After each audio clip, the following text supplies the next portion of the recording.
Without further ado, I would like to introduce John Shulli, Republican candidate for U.S. Senate, here tonight in our town hall. John, please take a minute to introduce yourself, some things that are on your mind tonight, and then we'll hop into those questions. Katie, awesome intro as always. Thank you very much. Right, so a quick intro for new folks and for later. So I am John Shulli, Army Colonel and Republican candidate for United States Senate for the great state of Delaware. So I was born and raised in Wilmington, Delaware, and I went to college in Arizona. And to pay for college, I went to ROTC, and then 30 years later, I'm a full bird colonel in the United States Army.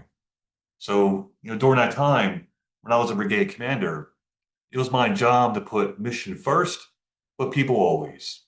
Because building and protecting the team enabled us to win every time. And I want the same for the people of Delaware. Because for far too long, our state has been under a single party rule to the detriment of everyone. And we have a leadership class that only knows how to manage decline. Yeah, we're tired of that. I remember when I was in Iraq, when I would see a C-130 fly over, I would think of Delaware because growing up, you would see C-130s flying over in their training events. So for me, Delaware, I mean, in Iraq, Delaware had my back. And now that I'm back in Delaware, it's time for me to have Delaware's back. So here I am. It's time for a new day for Delaware, where we build for the future while also protecting our heritage and land. It's time to let's put Delaware on the map. Let's make Delaware energy independent. Let's make Delaware the jobs factory of the 21st century. That's my vision. Now, to make this happen, we need to do two important things. One is to move us away from the globalist system to the American system. The American system is something Alexander Hamilton used to kickstart our American experiment. It's what Abraham Lincoln used to reconstruct the United States after the Civil War. It's what Roosevelt used to build the arsenal for democracy during World War II. Now, about halfway through the Cold War, Nixon took us off the gold standard, opened up China, and the petrodollar was created. These three major things allowed the global system to take hold and to push away the American system. That global system has strip mined our middle class for the last 50 years. It's turned us into a production focused economy to a service-based economy where baristas and Amazon drivers are the norm. No. We have to get back to building things here in the United States. We have to be self-reliant, self-sufficient, resilient, things we were before we realized we didn't have them in COVID. When COVID happened and we saw all the supply chain issues, I think a lot of us woke up and said, all right, it's time to go back to the way things were. It's time to be independent. It's time to bring back the American system. That's what Donald Trump is doing, and that's what I want to codify into our laws. Make sure we never lose sight of that again. Now, the second part of this is accountability. Accountability for all the wrongs that's happened over the last, 50 years, say. And nothing epitomizes, I'm traversing to our topics for tonight. Nothing epitomizes the accountability issues that we've had with say, folks like Fauci, Dr. Fauci, who has single-handedly brought us COVID, who has, with his prestige, illusion of a prestige, lied to a president, lied to the press, lied to everyone about the threats of COVID, the masks, everything. Everything was a lie. And there are other things that Americans are truly upset about, whether it's the 2008 financial crash where no one went to jail, whether it's the Epstein files where things are still kind of a question mark. You can't, how can I miss election 2020, and the shenanigans we saw just recently in California, where, yeah, it's legal in California to do all the mail-in ballots and all the shenanigans, but is it right? Those two things, restoring the American system and bringing accountability to America, is the only way we'll be able to turn a corner for our young United States of America and to be bold and bright again. So that's why I'm running for United States Senate, to help us turn ourselves into the right direction and to bring productivity and prosperity to the United States. Okay, that's my soapbox speech. Um, Now, Katie, let's go over some of the questions that folks have for tonight. Great. Thanks, John, for that intro. And I'm sure a lot of that you're going to have to touch on again because we have questions pertaining to much of what you just said. Good. Our first question was sent in earlier in the week. So I think this person's been sitting on it for a while. She says, John, you spent many years in the military, nearly 30 years, and you took part in negotiations with countries, I think even Russia. How will those intense experiences help you represent our state, Delaware, in the Senate? A good question. In fact, Delaware's NPR asked me the same question, so I'll give you the same answer. Living overseas for 20 years and communicating and talking to folks of different cultures has given me the perspective of looking through their eyes of what the United States looks like, how they perceive the United States, our policies, our hopes, desires, are good and bad, how they viewed them, and how they chirped in my ear about them. So having all these perspectives, having all these feelings thrust onto me about what they feel about America, I can bring that into the Senate. And when I look at legislation, when I talk to my colleagues, when I talk to constituents, I have like a whole of world approach to what we do in the U.S. Senate. So it's not if you just stayed in the States and have been very much tunnel vision for a long time, you won't have the perspective of seeing how education worked, say, in Europe or in South Korea. How did gun rights work in country A, country B? How does the medical system work in these 10 countries? We're able to take that perspective and bring it home and apply it to the America way of doing things. I think it helps you work through the permutations to get the best answer for America. Great answer. Thank you for that. No, I'm sure that was satisfying to the person who asked it as well. This next question is about artificial intelligence. You worked on artificial intelligence and technology policy at the Pentagon. So, how does that prepare you to make laws about AI and tech that affect us everyday Americans? Right. When you know the basics of what is AI. So right now, AI, just to zoom out, AI is nothing more than statistics at scale. So what that means is it looks at a huge database, uses an algorithm to crunch through it, using probabilities of what the next word should be or what the next calculation should be. It's all this. It's not a thinking machine like a human. It's not alive, but it's very powerful.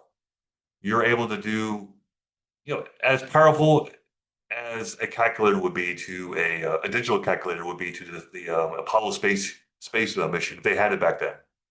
They didn't quite have digital calculators. They had slide rules and some really fancy analog calculators. But if you can imagine the Apollo space mission with a no kidding scientific calculator like I had in 1992, maybe we would go into Mars back in the 60s. You never know. So that's how much power you can have in just in doing calculations. Now with AI, you're able to take, say you're trying to find a particular drug formula for a patient who's sick. You can run the permutations of how to fold those proteins a million gazillion times, like over the weekend. You can do 1,000 years worth of scientific work, experiment, what have you. And bing, Monday morning, you have another way forward. You've moved 1,000 years into the future, and you're able to start answering and doing new experiments on trying to get the right combination for a drug.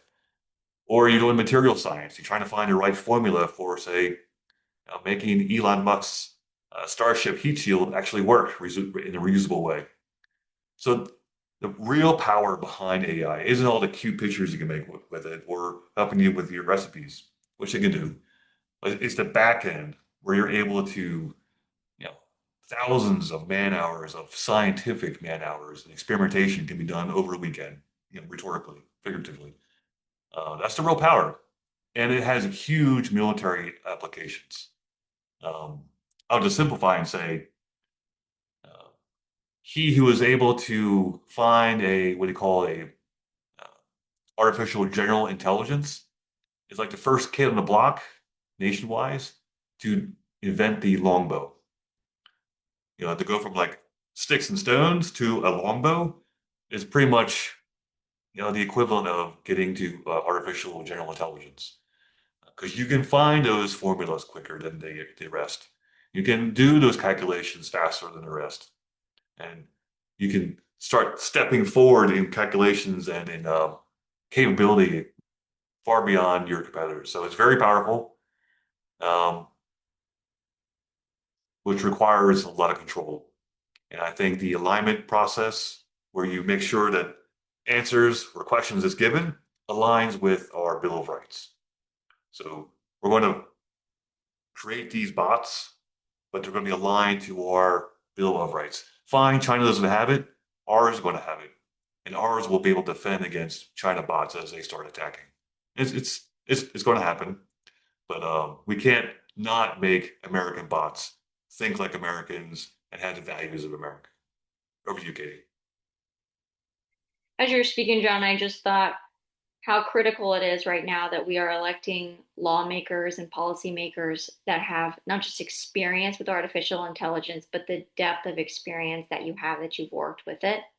Because this is something that's going to affect every single person on the planet. And if you have people in power who do not understand it or how to wield it, it could get us into some trouble. So, Yeah, for sure. I mean, in the past, GDP was how many factories you have and how much stuff you can make. GDP in the future is going to be that and how much compute you have, how much computational power you have to do AI. So that's why we need lots of energy to stay competitive with the world. a changing world. Yeah. This person asks about something that you've said a few times, managed decline. America is in a period of managed decline, according to you. What do you mean by that? And what would you do to get us moving in the right direction again? Right. So managed decline is a lot like, well, it is this globalist system that we're in. See, globalism, as we're experiencing it, and now we're transitioning due to Trump's move towards the American system. Globalism is, in many ways, parasite's kind of a strong word, but if you can imagine multinational companies, they have a smorgasbord of nations, personnel, and resource to choose from. So they could buy from this nation and sell to another and arbitrage the labor and the resources to make huge profits, regardless if it helps the community or not. What helps the bottom line is the most important thing. So at this, you know, power elite level, multinational organizations and corporations, it's all about how much money they can make. The American system is how much prosperity. The three things that our Declaration of Independence intent for: life, liberty, and the pursuit of happiness. When we take care of our own, we have tariffs and we look after our own manufacturing and keep jobs in the United States. We're taking care of our own so we can have life, liberty, and pursuit of happiness. So it's managed decline is politicians over the years just not listening to those who've been hurt by globalism. Our middle class, the Rust Belt, who lost all their jobs that were shipped overseas because the labor was cheaper. I like to give this analogy just to make it more simple. You have a lemon, you're a lemon producer, international company, and you can produce them, say, in El Salvador. So El Salvador, you can grow them for like 10 cents or less. So you're going to ship them to Florida and sell them for 10 cents or less and crush the farming community who are trying to sell lemons. So now you have a monopoly. So once you have price control, you move the price up to say $1 or whatever an American can buy, purchase. And then on top of that, to make it worse, you hire illegal immigrants on that farm in America to not only have the arbitrage of labor in both locations, in El Salvador and America, you can save on transportation costs for moving the fruit from point A to point B because you have cheap labor in the United States and you're able to charge more in the United States. That's the crucial aspect or the deleterious aspect of globalism. Now, the American system, there's tariffs. So you can't just arbitrage that 10-cent lemon so freely. So whatever percentage is required to balance the engagement between American farmers and foreign producers, that's the price it will be. Now, I get the pushback, but John, you will raise prices of goods in the United States. Okay, that's fine. But if you're not a barista or you're no longer a Amazon driver or what have you, you're actually making things. You're in a factory, you're a scientist, or you're doing all the things that great jobs have. You have money. You can easily afford that lemon at whatever price within the market you're searching for. So it's not so much cheap things are the way forward. That is the um, mindset we've had over the last, for sure, 20 years. The cheapest, the better. The cheapest, the better. And meanwhile, you look at your neighborhood and it is falling apart. It's falling apart. It's falling apart because folks can't get good jobs. All the jobs are being fished overseas. And you can only afford cheaper and cheaper items because you're getting poorer and poorer and poorer. You see the downward spiral. So you put the tariff gates up, walls up, and you start bringing manufacturing back to the United States. So we could build again and people have good wages. Yeah, they can prices do either stabilize or go higher based on supply and demand, but the people have money to afford it all. That's the key. If you have money to afford the things you need for life, liberty, and pursuit of happiness, in some ways the price will adjust based on those things. So I really took that one for a long spin, but I think it's really important folks understand the difference between the American system and the globalist system. Thank you. You made that connection between the American system and the globalist system much more understandable with your story about the lemons. And I know that there are so many real life examples of those that are happening every day that affect Americans that they don't see it. A lot of us don't have the foresight to predict the repercussions of our choices today, but we should. We Yeah, should be thinking about that. absolutely. You want to create a national bank to help pay for major projects like a high-speed railway, energy research, and more manufacturing. Why is nationalization better than relying on private banks? Do you want more government? Yeah. So it's well, the answer is no to board of government. What it's already happening. Let me give you some examples. I don't think you're going to have like the first bank of USA or the second bank of USA that you see under Hamilton and before Jackson got rid of the second one. You're seeing right now in the Department of War, the Office of Strategic, I think, Resource or Capital, the Office of Strategic Capital. And what that organization does inside the Department of War is it gives loans and credit or grants to companies to build out the defense industrial base, which has also been hollowed out for the last 50 years. So again, we don't have the shipbuilding capacity to build our own Aegis destroyers anymore at scale. We're we're offshoring that to South Korea to build out. So our most advanced uh, destroyers or ships in our fleet has to be built overseas because we can't do it at home. So we're investing in America through the Department of War with their own organization, with their own um, loans capital they can loan out, either grants or whatnot, to energize strategic elements of national defense to make us safe again. Now, that's war, Department of War, Department of Energy. You can see those folks investing in uh, electrical infrastructure, and small modular reactors, all the things required for energy in the United States. They too are offering loans, incentives, grants. This is a way in which you're using private public partnerships to build out the infrastructure we need for the United States. It's not a blanket um, free money to everyone or a big, huge organization that's just as bad as the Fed. No, it's very targeted and it's required to make sure we are self-sufficient.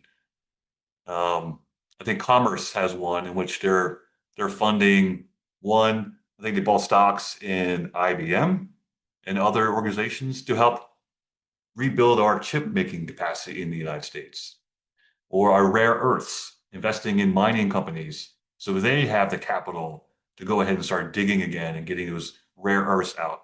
So we cannot depend on China to give us magnets or whatnot during war with them. It's kind of counterintuitive. So the national bank, it may not look like it was in the past where you had this one monolith. It could be broken down as you're seeing it now into different sectors where money is applied, capital is available for strategic investment in building out the defense industrial base, building out um, uh, computer chip capability for this sector, and on and on and on. I could foresee having a general purpose bank, and I think that's what Trump is doing. Trump invested is doing with the import export bank. They're starting to use that as a vehicle to provide credit, yeah, pure credit to companies to invest in projects. So you're seeing it built out now really slow because you can't just plop down a national bank and hope and cross your fingers nowadays. You do a smooth and smooth is fast.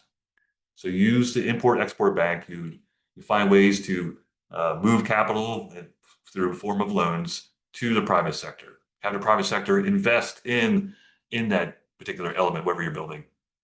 So you're not putting taxpayers on the hook for funds out the door to pay for stuff.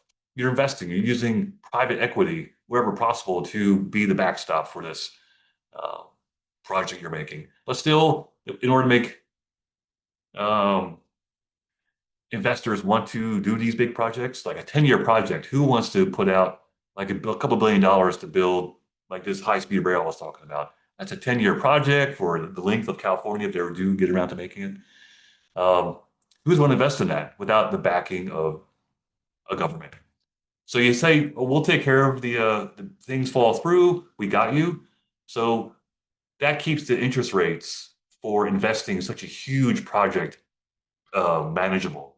So without the United States backing or implicit backing, um, you may have banks offering, you know, um, too high of an interest rate for a company to go with the endeavor to build something so spectacular like high-speed rail or name your large project. So again, it's about being strategic where you apply capital, use wherever possible private funds to back it, and ensure big dad government is there as the ultimate backstop for these large 10-year type projects where interest rates would be too punishing for folks to do it by themselves, folks being companies or whatnot. Okay, that was a long one. That was great. That was a very thorough answer. And actually, it leads us into another question. I'm going to skip the queue a little bit for this one, but this person asks, can you tell me more about this golden dome you mentioned? And is it realistic? I would like to believe that it is, but I don't see how. Right, so the Golden Dome is nothing more than, if you remember Star Wars back in the 80s, where the idea was to defend America from ballistic missile attack. Um, Up until the 80s, it was thought, well, even until the Golden Dome, that mutually assured destruction was the way to prevent nuclear war from happening. So that's a bad idea. Cross your fingers and hope that no one accidentally trips over a wire and missiles are flying. We're going to have a defensive shield over the United States where we can knock down, uh, cruise missiles or intercontinental ballistic missiles or whatever is flying in a negative way towards the United States. We can knock it down. So I have no idea what kind of tech is being deployed to make that happen. That's beyond my pay grade right now. We'll see what happens if I make rank here. Um, but for sure, based on I guess, my general knowledge of tech, it is in the realm of the possible. I can feel that voter breathing a sigh of relief. More personal and local. I live in Kent County, and we want to see more of you there. Do you intend to spend more time in Kent and campaign more actively?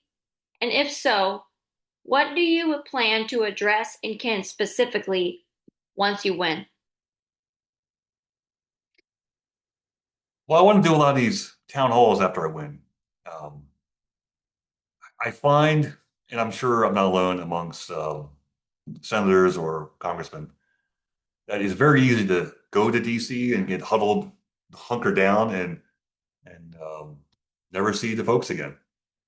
Especially if you're a senator at your 6 years for your term, you can very easily kind of get lost in DC, never come home. No, my goal is to get back to Delaware as often as possible and go to all three counties and find out what's going on.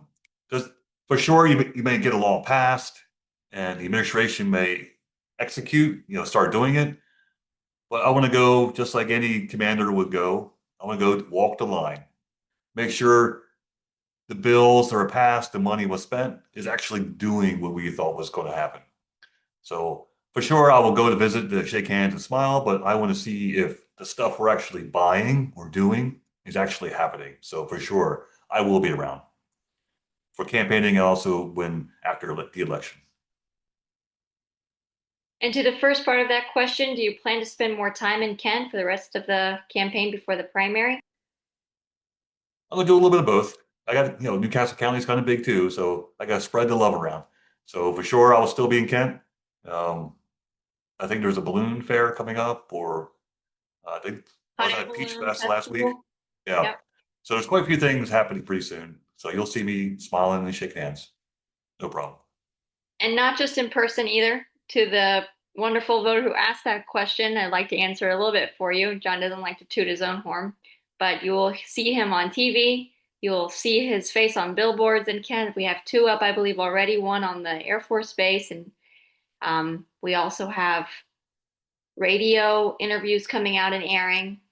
And so we really can't be everywhere at once, although he'd like to be, but we depend on our supporters to spread the word about John more than anything. In this day and age, social media really moves faster than any other form of communication. It would do wonders for us if people would share John's videos and his social media posts and just tell a friend about John and he'll Sean at a party and donate to the campaign so that we can plaster Kent with John's face up and down the highway is the dream.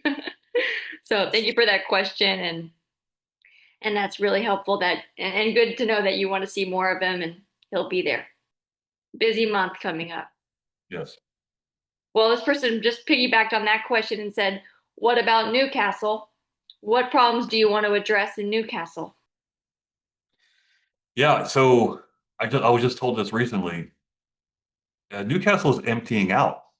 Folks are leaving, and Sussex County is growing. So why are people leaving Newcastle County? Well, a lot of the industry left. Again, this goes into the managed decline aspect. And part of that managed decline is our energy cost. You can't expect a company to move to Delaware if power is prohibitively expensive and our schools aren't up to scratch. So a company wants to move to Delaware, they want relatively cheap power compared to other states, and their employees that they either bring with them or want to hire locally, they want to put those kids, or at least have their what's a good way to put this? Companies have to compete for human capital just as much as you have to compete at the stock exchange or for anything.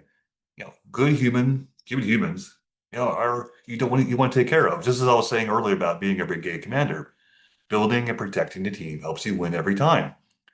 So you want to bring in the best talent. You want that talent to have access to the best schools, to low cost of living. So that helps your organization make a profit and grow and do great things. So Newcastle County has none of that.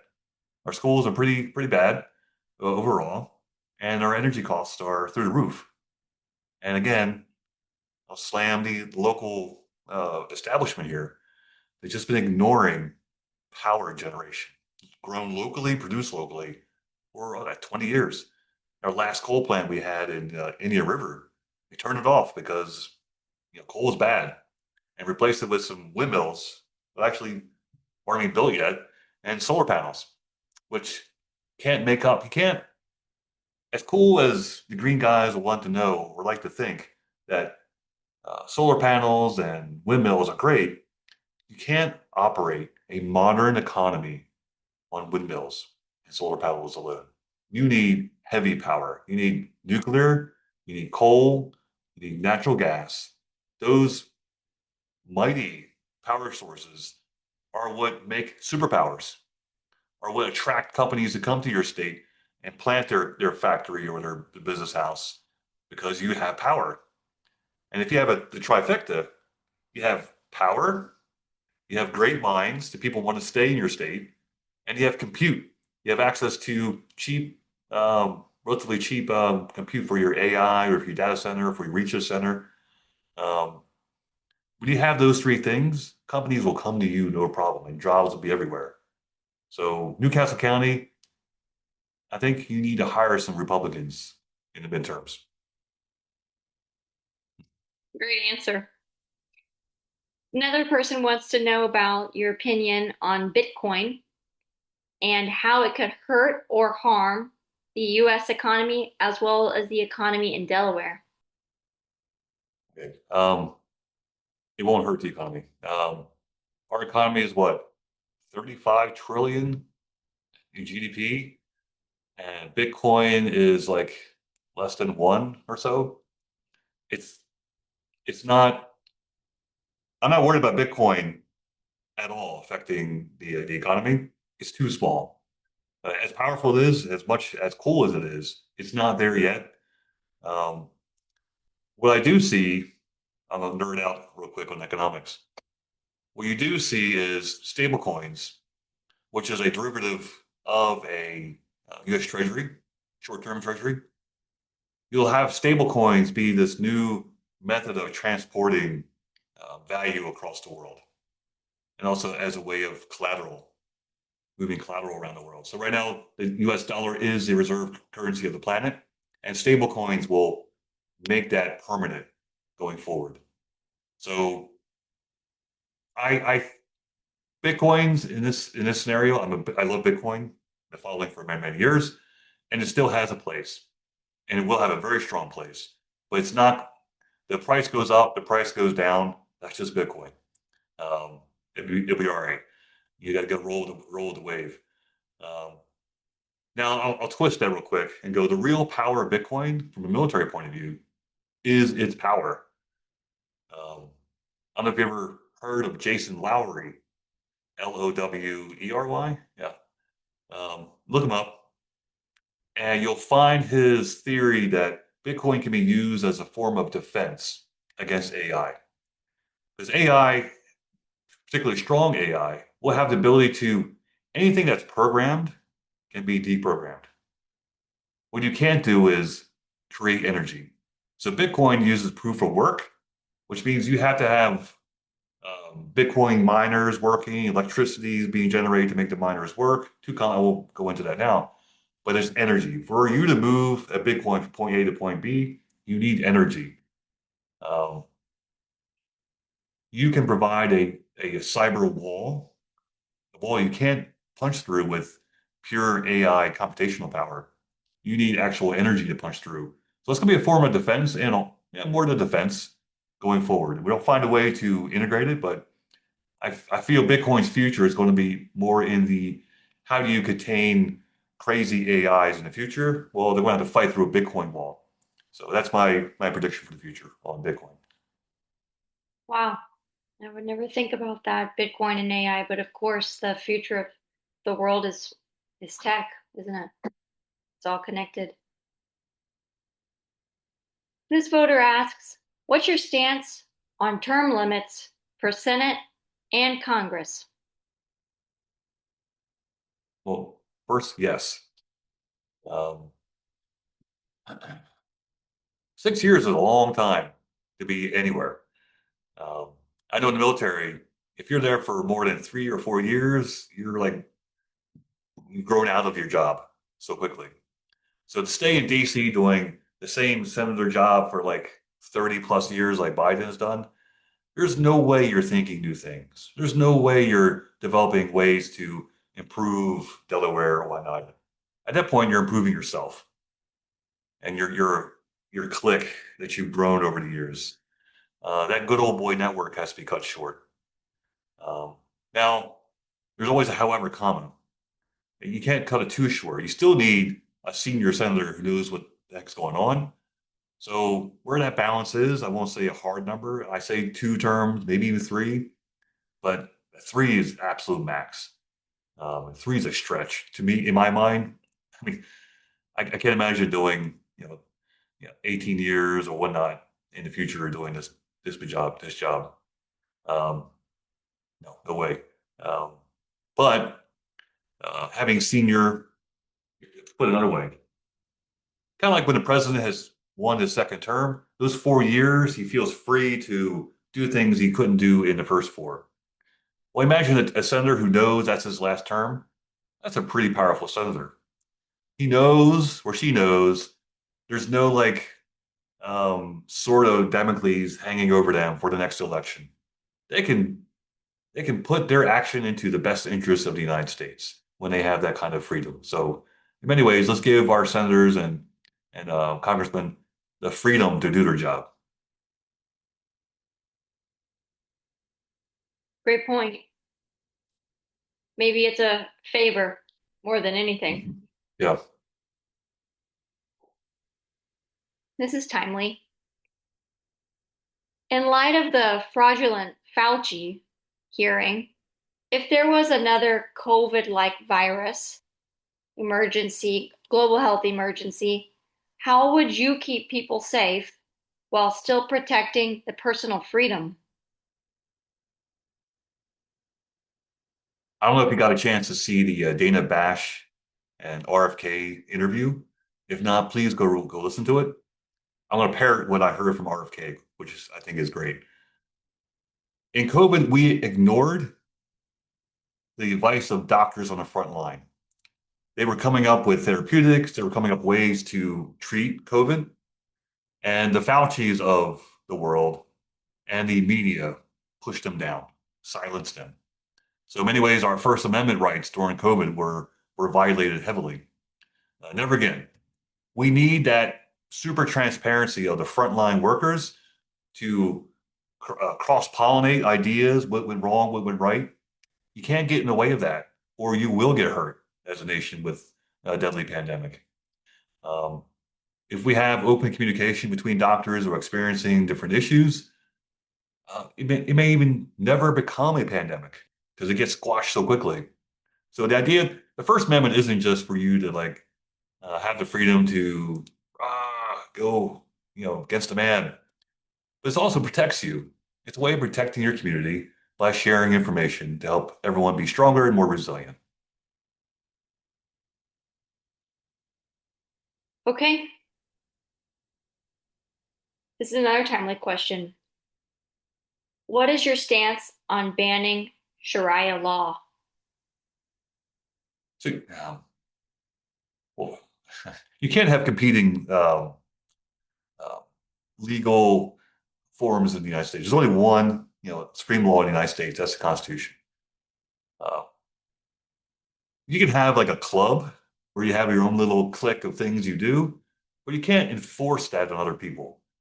So if you try to have your Sharia law and you're making folks in your community at a fist, point of a fist, or worse, wear a hijab, where those things are called, or not do ABC in defiance of their religion, you cross the line. You're no longer in Constitution territory. You are invader territory, and we'll shut it down. Now, I don't think you need new laws in the books. There are plenty of laws in the books already about you interfering with the rights of others. So just again, this is almost, you know, um, not physics 101, but civics 101. There we go.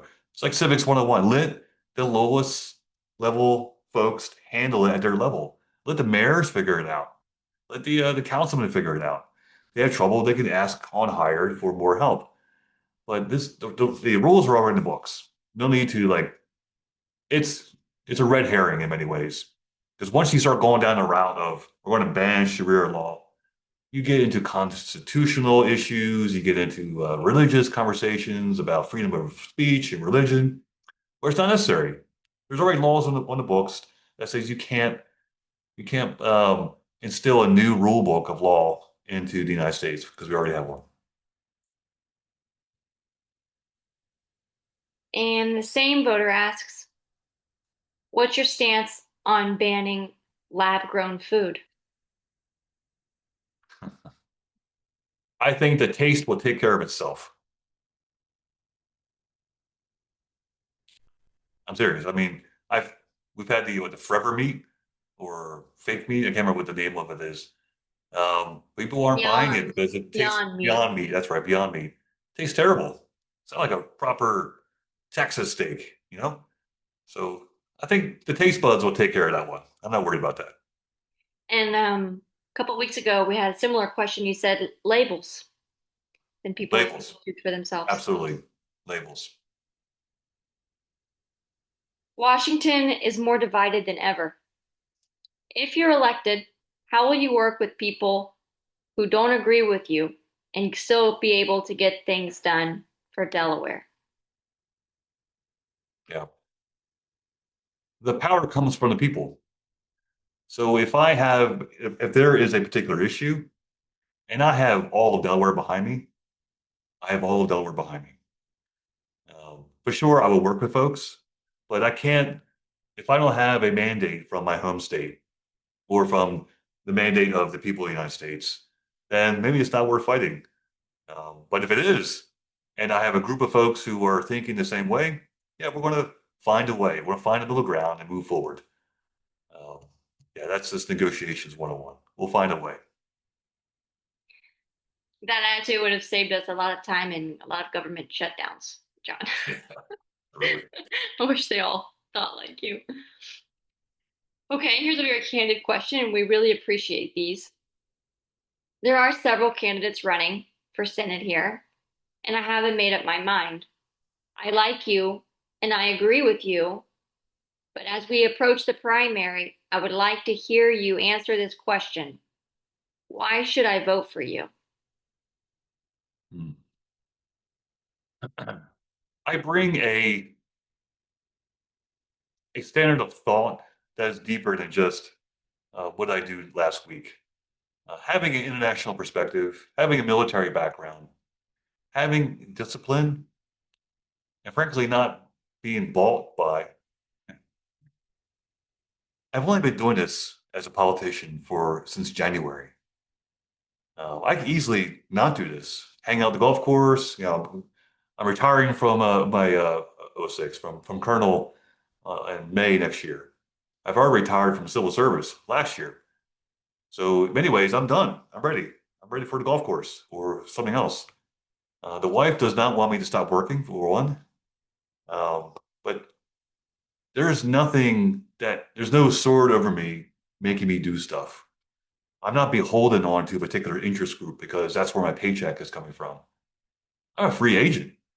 I can do what's in the best interest of the country, of Delaware, like no other candidate. So I feel because I have that freedom of maneuver and the background in tech, background in military, background overseas understanding and being in a combat zone, I feel I'm probably the most well-rounded politician in this race right now. And I'm a little bit biased, of course, but I would like to add that John is consistent. That from the beginning, back in January until now, he hasn't changed his tune to meet donor requirements or party expectations. Actually, the opposite. He stayed true to who he is. And did it cost him the backing and support of the state GOP? Yes. Did it affect his campaign at all? No, not at all. If anything, I think John, you're stronger in your truth and your reason than ever. So Thank if you. that, I mean, I think that should answer that person's question very well. But of course, folks, if there's anything that you feel like was not answered or doesn't sit right or you have something else to add, please remember that you can always email me, campaign@shulli.org, and I'll pass your question on to John, and he can speak with you through email there. I think we have time for just a couple more questions. If there's anything, hanging on you at the tip of your fingertips. Please put them into the Q&A. And if you forgot how to do it, I'll tell you one more time. Go down to the bottom of your screen. There's a circle with 3 dots in it. Click it. In that toolbox, there's an option for Q&A. Click on that icon and you can type away. Let's see. You said America needs to bring back manufacturing jobs.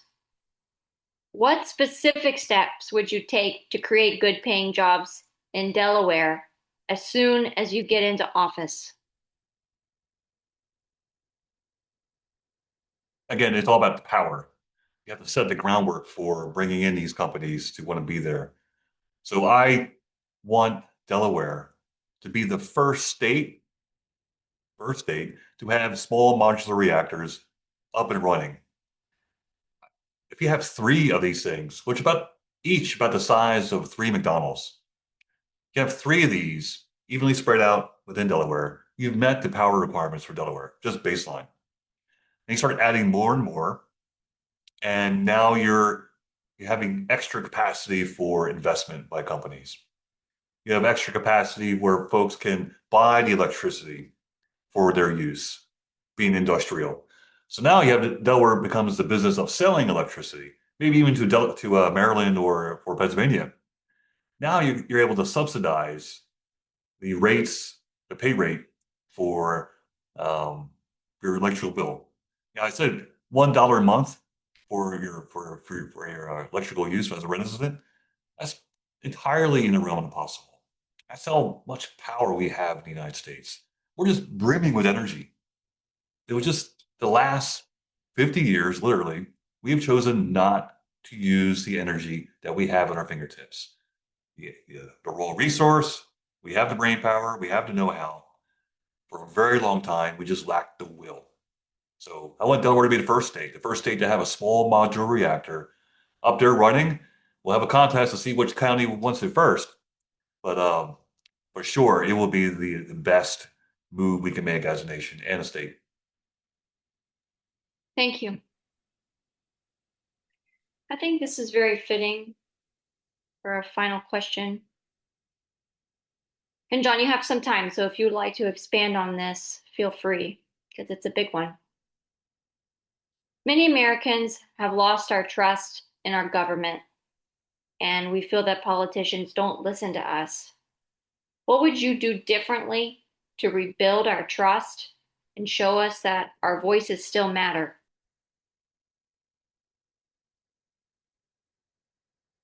You produce. You don't have a Chris Coons who goes to DC for 16 years and comes back empty-handed. Now, granted, he'll find money somewhere to save the day and allow guys like Matt Meyer to look good. Let's just plug in the hole until next Tuesday. Bringing home the bacon, figuratively, is more than just bringing home the bacon. You have to bring back vision. You have to bring capability to the state and the nation. When you start seeing real results from your politicians, wow, that's a new thing. Who would have thought it that your elections are supposed to hire folks to actually keep the lights on and have the lights be cheap to keep on? It's novel. It seems novel that to have a politician in the office who actually does things. In some ways, that's why industry, I say the power elite, hate Trump. They hate Trump because he's doing things. He's building back the American system of economics. And he's pushing away the globalist. Trillions of dollars are moving now out of the hands of globalists and into the hands of America. So I guess the bottom line is you have a politician who brings results. That's probably the best transparency you can ever have. Your one vote brought power back to Delaware. A new day for Delaware. And here we go, a new day for Delaware. How refreshing. Well, everyone, thank you for your questions. Thanks for being here, for your time.